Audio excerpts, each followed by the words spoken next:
when I was 15, I was, well, we can say a bum, taking beer or doing some drugs, particularly any kind of drugs imaginable.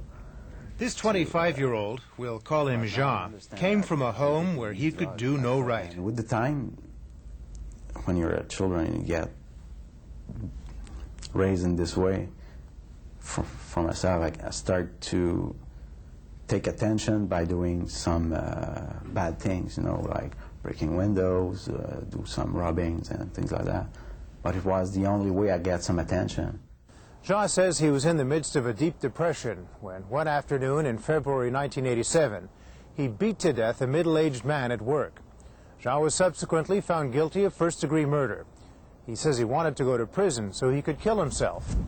Instead, he accepted placement here at the Institut Philippe Pinel, a secure psychiatric hospital, for more than 3 years of treatment. Do you feel anything for that man or for the family that suffered as a result of what happened? Yeah, I've been, even today, I'm too scared to go and see them and talk with them with what happened, because, there's not a lot of people who can understand that. But if you had the chance to say something to them, what would you say? I never can apologize that. Je pourrais jamais m'excuser assez de ce qui s'est passé. For myself, it's like I've killed my brother. The treatment worked for Jean, but treatment is the exception, not the rule. Experts say longer prison terms for juvenile murderers are not going to help.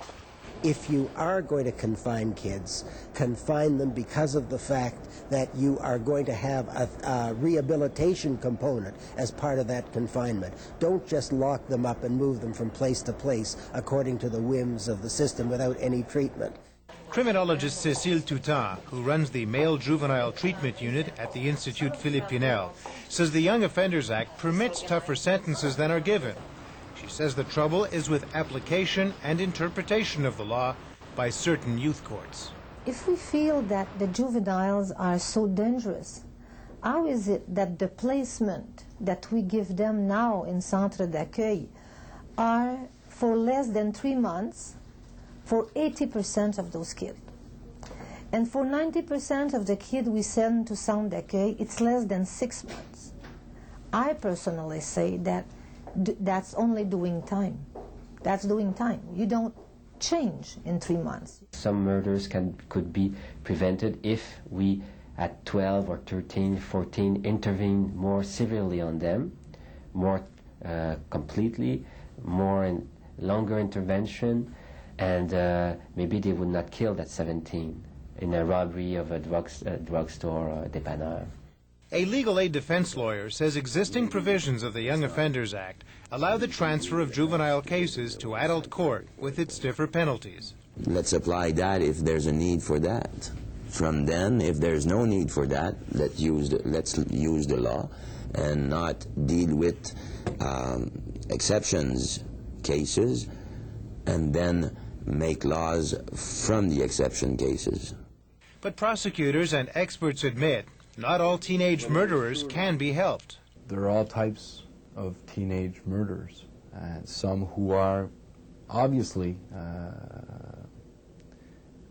helpable, and others for who the prognostic is not as bright, and who need a lot of help, and whose rehabilitation is obviously going to take a long time, if it's at all possible. Some kids have quite organized personality organization. You could say even they are at 16 or 17, you quite say that they will develop clearly into antisocial personality disorder people. So you should not take too much energy with these people, because you know that the prognosis is bad. Okay, so you should keep your energy for people who have better prognosis.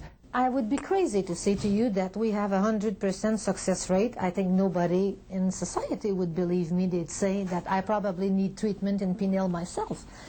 But I can say to you that I much prefer to try. First of all, to try to treat. Second, to try to understand what brings somebody to do something that dangerous, like murder. What brings them to do that? Because after that, when we learn, we can also make prevention. The House of Commons Justice and Legal Affairs Committee has heard from dozens of experts, from police to people who treat young offenders.